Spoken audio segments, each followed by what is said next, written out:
Salut à tous.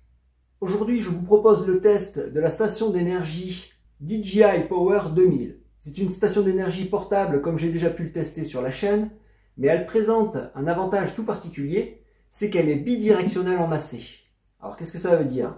On va pouvoir, via cette simple fiche secteur, la brancher à une prise de courant et pouvoir utiliser la capacité de la batterie pour par exemple compenser la consommation du logement et à l'inverse, pouvoir recharger la batterie via l'excédent de panneaux photovoltaïques afin d'éviter de perdre l'énergie produite en la renvoyant sur le réseau.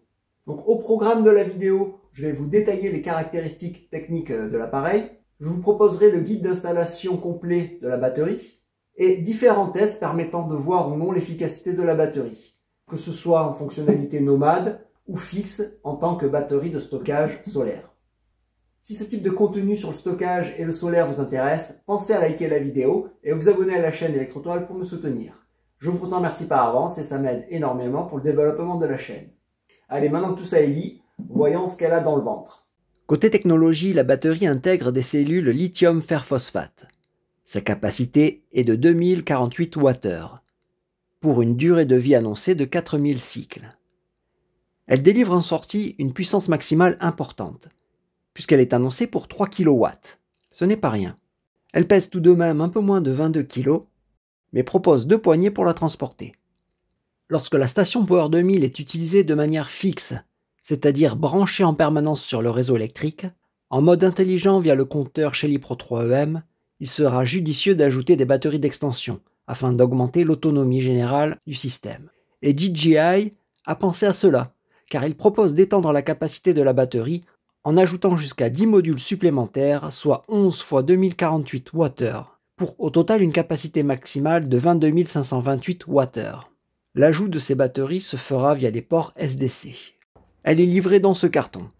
Et à l'intérieur, on retrouve ce guide succinct de démarrage rapide, la station d'énergie et un câble AC de connexion au réseau électrique domestique. On retrouve sur la face avant 4 prises de courant 230 volts au format Schuko, avec sur le dessus un bouton permettant l'activation et différentes fonctionnalités au niveau des prises. 4 ports USB-C, dont 2 limités à 140 watts et les 2 autres limités à 65 watts maximum. Et 4 ports USB-A, dont la puissance maximale sera limitée à 24 watts. Sur le dessus, là, on a un port de recharge AC. Il y a une prise de courant de 130 volts et le câble fourni. Et sur le côté, 2 ports SDC nécessitant des adaptateurs qui ne sont pas fournis, afin de recharger des appareils DJI compatibles, ou bien même de recharger directement la batterie via des panneaux solaires. Mais tout cela nécessitera un boîtier adaptateur supplémentaire. Et enfin, le bouton du dessus permettra d'allumer ou d'éteindre l'écran ou la batterie. Lors de la première utilisation de la batterie, il sera nécessaire de la recharger une première fois à 100%. Pour cela, j'utilise cet adaptateur secteur. Ce connecteur, il est possible de le visser sur la batterie pour une installation fixe, mais pour le moment, je vais le brancher simplement. Et la fiche secteur, je la connecte à ma prise de courant. L'appareil émet un léger claquement de relais lors du démarrage. Puis ce bip sonore, l'écran s'allume ainsi que le voyant vert. À l'arrivée, la batterie est à 57% de charge. Juste en dessous, on a ce bar graphe qui signale l'état de recharge, avec la durée restante pour atteindre 100%. Là, 47 minutes. En haut à droite, j'ai la puissance AC en entrée, sous tiré du réseau. C'est environ 1200 watts pour le moment. Mais je suis en mode charge lente. Ce réglage se fait via cet interrupteur. Pour éventuellement accélérer le temps de recharge et la durée de recharge, donc ici il reste 28 minutes, on peut passer en mode charge rapide. Je monte l'interrupteur sur 2 éclairs. La puissance augmente alors jusqu'à 2300 watts, ce qui va raccourcir la durée de charge. Il ne reste plus que 14 minutes. Mais en contrepartie, cela va augmenter l'échauffement. D'ailleurs, la ventilation s'est mise en marche. Mais rien d'excessif en imagerie thermique. Maintenant que la batterie est à 100%, indiqué 100% et full au niveau de la partie input. Donc je vais débrancher la prise secteur. Voyons comment on l'allume. Si on fait un simple appui sur le bouton de droite, cela va allumer ou éteindre l'écran. Par contre, un appui prolongé de plus de 2 secondes éteindra la batterie ou l'allumera en fonction de son état initial. Elle émettra alors un bip sonore. Voyons maintenant la partie logicielle avec l'application et l'appairage. N'ayant pas trouvé l'application DJI Home sur le Play Store, pour l'installer, il faut utiliser un moyen détourné et flasher le QR code présent sur le guide de démarrage rapide. Il donne accès au téléchargement d'un fichier au format .apk. Du coup, pour installer ce fichier à l'extension APK, j'utilise l'application APK Installer. Et après, il faut aller dans Install APK et sélectionner le fichier qui apparaît. Donc là, DJI Home, je le sélectionne et je fais Install. Puis j'accepte l'installation. Donc là, l'installation est terminée, je peux ouvrir l'application. Si c'est votre première installation, votre première utilisation, il faut maintenant créer un compte. Pour cela, on indique une adresse email, on accepte les conditions et on fait suivant. On indique un mot de passe, donc entre 8 et 20 caractères avec des lettres, des chiffres et des caractères spéciaux. Puis terminé. Donc ça y est, on arrive dans l'application et maintenant on va pouvoir ajouter l'appareil. Pour l'appairage de la station d'énergie avec l'application DJI Home, dans un premier temps, on va activer le Wi-Fi, le Bluetooth et la géolocalisation. J'ouvre l'application DJI Home et j'appuie sur le bouton en bas « Ajouter un appareil ». Il faut accepter la demande d'autorisation, autoriser, accepter la géolocalisation lorsqu'on utilise l'application par exemple. L'appairage se fait dans un premier temps en Bluetooth, donc l'application a détecté la station. J'appuie sur le bouton appairer. Pour une utilisation en intérieur, dans un logement disposant du Wi-Fi, on va choisir le réseau Wi-Fi que l'on souhaite utiliser. On saisit ici le mot de passe. On clique sur le bouton suivant. Donc connexion Wi-Fi à la box internet. Et maintenant, la station va se reconnecter à internet. Donc, lorsque tout ça est réalisé, on peut faire suivant. On peut modifier le nom ou lui attribuer un nom. Power 2000. Je fais terminer. Alors l'application m'informe qu'une mise à jour est disponible. Je vais la réaliser. J'appuie sur le bouton mettre à jour. Ce qu'on peut constater, c'est que maintenant le voyant de connexion sans fil est fixe. Il ne clignote plus depuis que l'appairage a été effectué avec l'application. Après quelques minutes de mise à jour, j'ai atteint 99% qui s'affiche sur le mobile. Par contre, à l'écran de la station, il s'affiche le pourcentage d'upgrade de l'appareil. La mise à jour de la batterie est terminée. J'appuie sur terminer. Au niveau de l'application, on peut voir ici le niveau de charge, donc 100%. La connexion au réseau Wi-Fi. La puissance totale d'entrée, donc pour l'instant 0 W puisque rien n'est branché. Et pareil au niveau des sorties, d'entrée-sortie SDC, courant continu, 0 W puisque rien n'est branché. Les sorties, on a la sortie CA, donc alternative. On peut l'activer. Du coup, ça allume le voyant ici. La désactiver. Et les différents ports USB en sortie et les ports SDC également en sortie.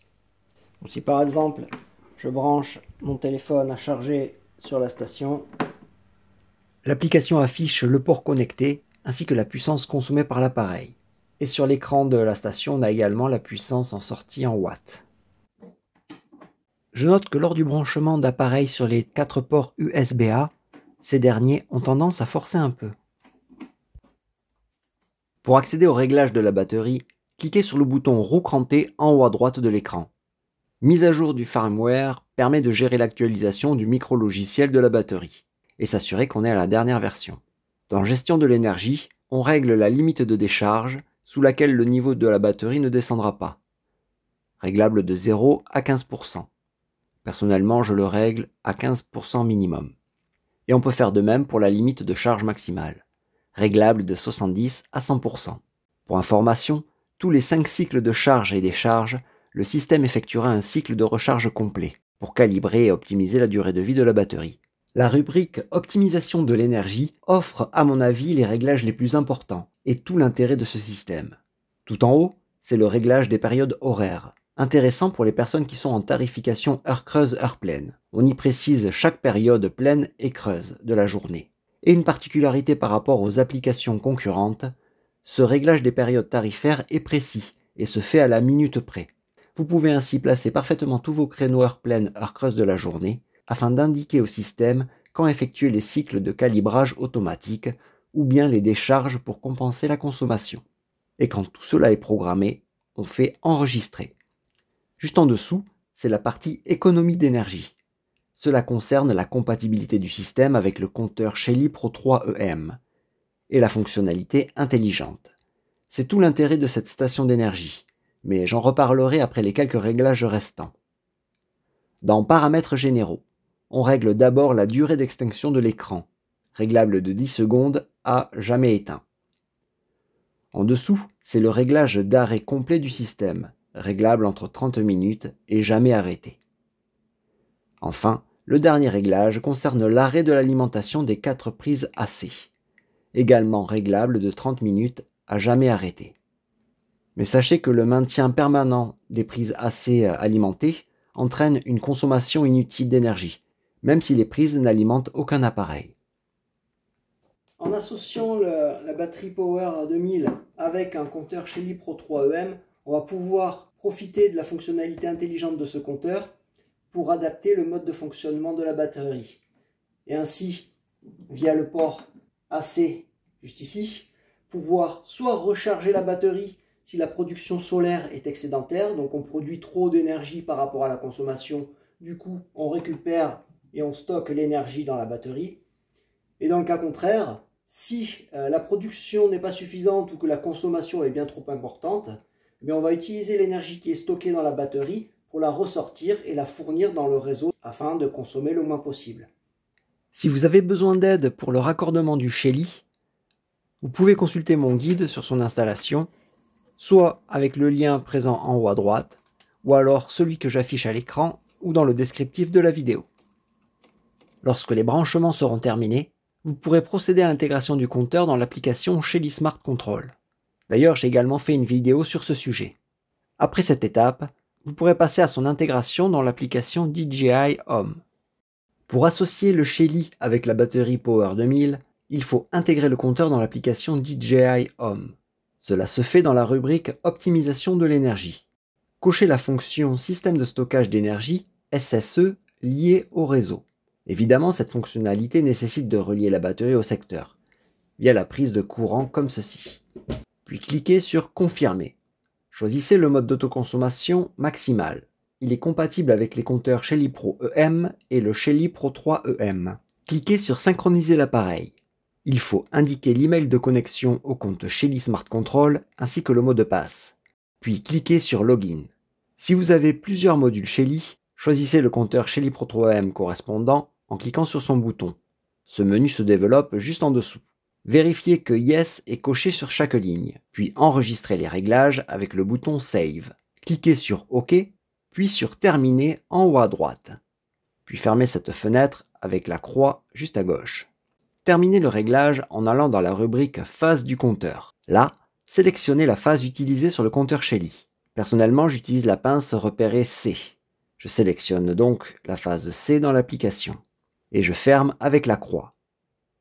Et voilà, c'en est terminé avec les réglages, on peut revenir sur l'écran d'accueil. Si la batterie est destinée à être utilisée en mode intelligent et branchée sur le secteur, vous pouvez visser le connecteur AC avec une clé. En mode intelligent, l'écran affiche par moment le message Echo G. En ce moment et en instantané, mon logement consomme environ 500 watts, qui sont compensés par la batterie. Elle renvoie la puissance correspondante via le câble jusqu'à la prise secteur. Et à cet autre moment, c'est l'inverse. La production solaire permet de récupérer un peu plus de 450 watts et de le stocker directement dans la batterie via la prise de courant. Dans l'application, on visualise le mode de fonctionnement ici. Actuellement, on est en mode éco d'énergie SSE lié au réseau. La chose que je compare systématiquement lors des tests de batterie, c'est la réactivité des systèmes pour basculer de charge à décharge. J'utilise pour cela un oscilloscope qui permettra de visualiser en temps réel l'état de charge ou décharge de la batterie. En observant la forme du signal du courant, par rapport à la tension réseau qui, elle, est prise comme référence. Là, par exemple, la batterie se décharge. Elle fonctionne en génératrice. La tension en jaune et le courant en bleu sont en phase. On le visualise ici sur l'écran de la batterie. Elle délivre à peu près 620 watts, soit 2,9 ampères, en sortie, donc pour compenser la consommation. Concernant la consommation globale du logement, qui est mesurée par le compteur Shelly et affichée juste ici, elle est proche de 0 watts, à 10 ou 20 watts près, parfois positive et parfois négative. Au contraire, quand la batterie se recharge, comme ici, le système fonctionne en récepteur. La tension et le courant sont en opposition de phase. Je vais donc chronométrer la durée de basculement afin de déterminer la rapidité du système. À 4 minutes 40, je mets en marche un appareil qui consomme 1 kW.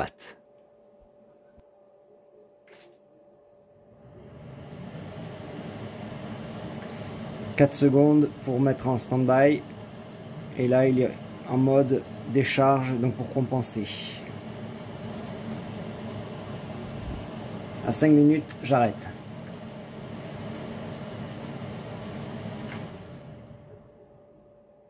3 secondes pour se mettre en pause.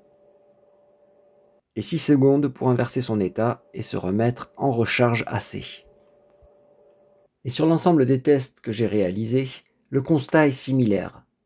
Il faudra entre 3 et 4 secondes pour que le système se mette en stand-by, et le changement d'état se fera entre 6 et 7 secondes. Donc pour changer, pour basculer de charge à décharge ou de décharge à recharge. Voyant les puissances limites de recharge et décharge lorsque la batterie est branchée sur le réseau en mode bidirectionnel. Au niveau recharge AC via le câble réseau en mode intelligent et compteur Shelly, on sera limité à une entrée de 1200 watts à peu près. Et en mode sortie, donc toujours connecté sur le réseau électrique, on aura une puissance maximale limitée à 800 watts environ. On peut également associer la fonctionnalité bidirectionnelle sur le réseau et le branchement d'appareils sur les prises en façade, comme le permet la station d'énergie. Ainsi, j'ai pu alimenter sans problème cette climatisation gourmande. Le démarrage du compresseur n'a même pas posé de problème. La fonctionnalité ASI, pour alimentation sans interruption, également UPS, permet d'alimenter sans coupure secteur un ordinateur par exemple. Lors d'une coupure secteur, le système va détecter l'absence de tension en quelques millisecondes et va continuer d'assurer l'alimentation des appareils qui y sont branchés dessus, sans qu'il ne détecte la moindre coupure secteur. Pour activer la fonction ASI, la batterie doit être reliée au secteur via ce cordon. Puis on branche l'appareil à maintenir alimenté ou qui ne supporte pas les coupures secteur, comme un ordinateur. On appuie sur le bouton AC pour activer la sortie, et après quelques secondes, ce voyant apparaît. Il signale l'activation du mode alimentation sans interruption. J'ai mesuré avec l'oscilloscope l'efficacité du mode. Pour cela, j'ai simulé les coupures secteur en débranchant la fiche d'alimentation. En visualisant la tension en sortie de la prise secourue, je pourrais mesurer le temps que met le système pour basculer en mode secours via l'onduleur. En changeant la base de temps au niveau de l'oscilloscope afin de zoomer les mesures enregistrées, je vais rechercher les moments de coupure. Là par exemple, on visualise la coupure au niveau de la sinusoïde de la tension. Le temps entre la coupure et la mise en marche de l'alimentation secours est de 7,2 millisecondes. C'est donc conforme aux données techniques du site qui annoncent moins de 10 millisecondes pour secourir l'alimentation. Si vous avez besoin de réinitialiser votre appareil, c'est-à-dire le remettre en état d'usine, pour par exemple refaire un appairage en Bluetooth, bien la précédente connexion peut poser problème, donc il faut le remettre à zéro. Donc on voit ici la connexion Wi-Fi est établie, la connexion au réseau est établie. Si je veux effacer ces paramètres au niveau matériel à partir directement de la batterie, voici l'explication. Donc tout d'abord, on va débrancher l'alimentation secteur.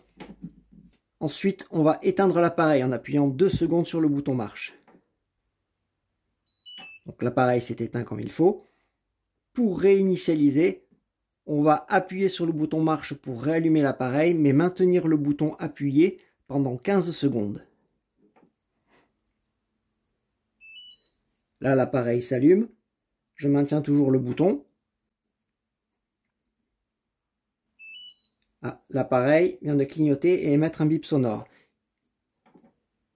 Et on peut voir que le voyant de connexion réseau clignote en permanence. Il ne reste plus en position fixe, l'appareil est initialisé. Lors de cette séquence, j'ai mesuré avec mon téléphone le bruit émis par le refroidissement de la batterie. À pleine charge, c'est-à-dire à 2300 watts, et à proximité de l'appareil, je mesure 38 dB environ. Et lorsque le téléphone est posé directement sur la batterie, la valeur est à peu près similaire. Concernant les mesures thermiques, après 30 minutes de recharge à 2300 watts, on est à peu près à 80% de charge. On peut voir que ça chauffe sur le côté droit, sûrement là où doit y avoir l'onduleur, le micro-onduleur, la conversion alternative courant continu. Au niveau ici de la partie ventilation, évacuation de la chaleur, ventilation, on est à presque 54 degrés au plus chaud, 56. Quant à la surface du câble, on peut visualiser à peu près 35 degrés Celsius. Et effectivement, à la main, on sent qu'il est tiède. Cela se comprend car le câble utilisé a une section de 0,75 mm².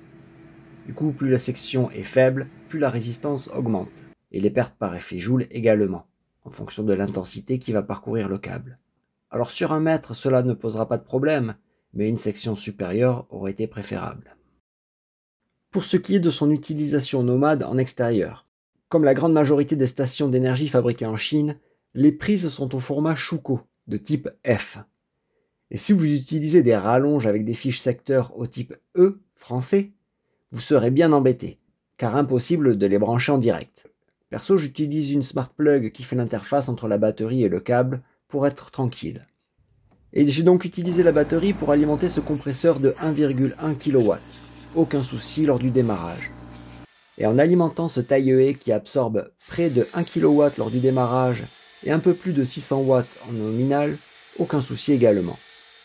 La grosse surprise concerne l'alimentation de ce broyeur de branches, indiqué à 2500 watts. Jusqu'à présent, aucune des batteries ou stations d'énergie que j'avais pu tester n'avait pu le faire démarrer. Et bien la Power 2000, elle, a supporté l'appel de courant lors du démarrage du moteur. Et enfin, j'ai testé la limite de puissance délivrée par la station d'énergie. Pour cela, j'ai utilisé un sèche-cheveux au maximum qui consomme 2000 watts et ce radiateur soufflant réglé sur 1000 watts. On arrive presque aux limites de l'appareil. Je mesure actuellement 2950 watts. Et en mettant le radiateur à fond sur 2000 watts, on dépasse largement la limite. Et au bout de quelques secondes, à plus de 3800 watts, l'alimentation se coupe. Dans cette autre configuration, je mesure même jusqu'à 3020 watts, sans que l'alimentation ne se coupe. Par contre, déception pour la recharge directe via panneaux solaires au moyen des connecteurs MC4, car cela se fait uniquement via les ports SDC et nécessite l'achat d'un boîtier supplémentaire. Parlons maintenant du prix. La Power 2000 est proposée à 1399 € en tarif normal. Mais durant le mois d'octobre, une offre vous permettra de l'obtenir pour 1001 € sur le site de DJI, soit 488,76 € par kWh. Mais elle regroupe en un seul boîtier deux fonctionnalités.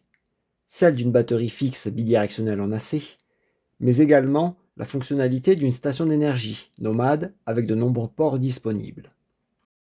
Et voilà, j'espère que ce test vous sera utile. Si c'est le cas, n'hésitez pas à liker et partager la vidéo, et à vous abonner à la chaîne Electrotoile pour me soutenir. Je vous en remercie par avance, et je vous dis à bientôt pour de nouveaux tests de batteries solaires plug and play.